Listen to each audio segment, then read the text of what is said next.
আসসালামু আলাইকুম ওয়া রাহমাতুল্লাহি ওয়া বারাকাতুহু। নাহমাদুহু ওয়া নুসাল্লি আলা রাসূলিল কারীম। আম্মা বাদ। আউযু বিল্লাহি মিনাশ শাইতানির রাজীম। বিসমিল্লাহির রহমানির রহিম। ওয়া ইযা মারিদতু ফাহুয়া ইয়াশফি। সাদাকাল্লাহুল আযীম। সুপ্রিয় বন্ধুরা, হোমিওড চ্যানেলের পক্ষ থেকে সকলকে জানাই আন্তরিক মোবারকবাদ, অভিনন্দন। আমি ডাক্তার ইসমাইল হোসেন রিয়াজ স্বাস্থ্য বিষয়ক পরামর্শ নিয়ে আছি আপনাদের পাশে। আমাদের এই চ্যানেলের মূল উদ্দেশ্য হচ্ছে স্বাস্থ্য বিষয়ক নানা ধরনের পরামর্শ প্রদান করা, রোগ সম্পর্কে জানানো, রোগীর জন্য কি পথ্য হবে, কি খাবার হবে, কোন খাবার খেলে রোগী সুস্থতা বোধ করবে এবং রোগীর সাথে সাথে কোন টেস্টটা করাতে হবে, কি টেস্ট করাতে হবে, প্যাথোলজিক্যাল, এই সমস্ত ধারণা দেয় আমাদের মূল কাজ। সুপ্রিয় বন্ধুরা, আমি আজকে আপনাদের সাথে আলোচনা করব কোষ্ঠকাঠিন্য বা কনস্টিপেশন। সাধারণত 1-2 দিন পর পর মলত্যাগের হওয়া এবং শুষ্ক কঠিন মল নিষ্কাশনের কোষ্ঠকাঠিন্য বলে পরিচিত। চলুন চলে যাই মূল আলোচনায়।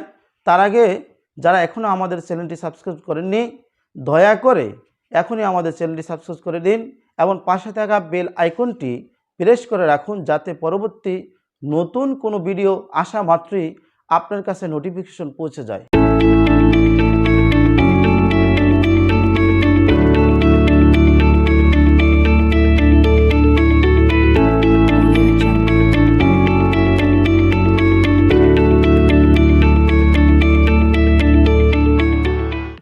কোষ্ঠকাঠিন্য মানে কি? সুপ্রিয় বন্ধুরা, আমি এখন কোষ্ঠকাঠিন্য মানে কি সে কথাটা বলবো। কোষ্ঠকাঠিন্য কোনো বিশেষ ধরনের রোগ নয়। যখন কারো শক্ত পায়খানা হয় কিংবা 2 বা আরও বেশি দিন পায়খানা হয় না, এই অবস্থাকে বলা হয় কোষ্ঠকাঠিন্য। বিভিন্ন কারণে কোষ্ঠকাঠিন্য হতে পারে, যেমন পায়খানা হওয়ার সময় চেপে রাখলে, বৃহদান্ত্র অপাচ্য খাদ্য থেকে বেশি পানি শোষিত হলে, পুষ্টিক নালীর মধ্যে দিয়ে খাদ্যের অপাচ্য অংশ ধীরে ধীরে গমনের মল থেকে বেশি পানি শোষিত হলে, আবার পরিশ্রম না করলেও আন্তরিক গোলযোগ কোলনের মাংসপেশি থেকেও কোষ্ঠকাঠিন্য হওয়ার সম্ভাবনা অনেকাংশ বেড়ে যায়। কোষ্ঠকাঠিন্য বিশেষ ধরনের রোগ নয়। যখন কারো শক্ত পায়খানা হয় কিংবা 2 বা তারও বেশি দিন 2 দিন বা তারও বেশি দিন পায়খানা হয় না, এই অবস্থাকে বলা হয় কোষ্ঠকাঠিন্য।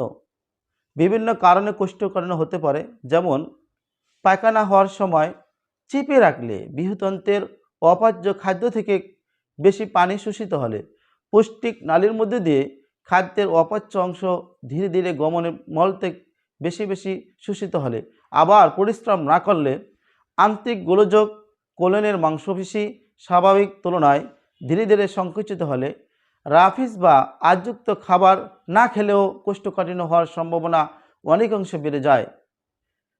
কোষ্ঠকাঠিন্যের কারণ মলত্যাগ কষ্টদায়ক হয়, ফলে পেটের আন্তরিক অবস্থা, পেট ব্যথা, নানা রকম আনুষঙ্গিক অসুবিধার সৃষ্টি হয়। দীর্ঘমেয়াদী কোষ্ঠকাঠিন্য থেকে হার্নিয়া সহ বিভিন্ন জটিলতা সৃষ্টি হতে পারে। আবার পরিপাক নালীর টিউমার সহ বিভিন্ন অসুখের লক্ষণ হিসেবে কোষ্ঠকাঠিন্য হতে পারে। তাই কোষ্ঠকাঠিন্য হলে চিকিৎসকের কাছে যাওয়া বুদ্ধিমানের কাজ। এ রোগ প্রতিকারে যা করতে হবে তা হলে আঁশযুক্ত খাবার খাওয়া, প্রচুর পানি পান করা, নিয়মিত শাকসবজি, আপেল, নারকেল, খেজুর, আম, কমলা, পেঁপে, নানা রকম ফল ইত্যাদি খাওয়া, নিয়মিত মলত্যাগের অভ্যাস করা, হাঁটা চলার অভ্যাস গড়ে তোলা। যখন একজন ব্যক্তি 1 সপ্তাহে 3 দিনের কম মলত্যাগ হয়, তখন সেই অবস্থাকেই কোষ্ঠকাঠিন্য বলা হয়। মাঝে মাঝে কোষ্ঠকাঠিন্য একটি সাধারণ সমস্যা বলে মনে করা হয়, কিন্তু কিছু দীর্ঘস্থায়ী কোষ্ঠকাঠিন্য সমস্যা ভুগতে পারেন, অর্থাৎ কদাচিৎ মলত্যাগ বা বহু সপ্তাহে বা তার বেশি সময় ধরে মলত্যাগের অসুবিধা হয়। দীর্ঘস্থায়ী কোষ্ঠকাঠিন্য অন্ত্রের মুভমেন্ট অত্যাধিক চাপ সৃষ্টি করতে পারে।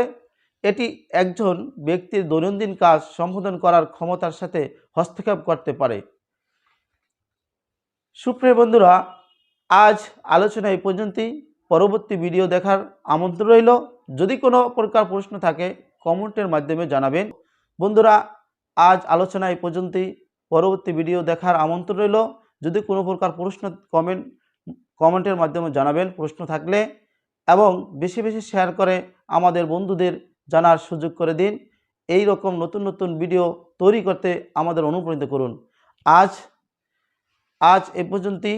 ভালো থাকুন, সুস্থ থাকুন, হোমিওডের সাথে থাকুন। আসসালামু আলাইকুম ওয়া রাহমাতুল্লাহি ওয়া বারাকাতুহু।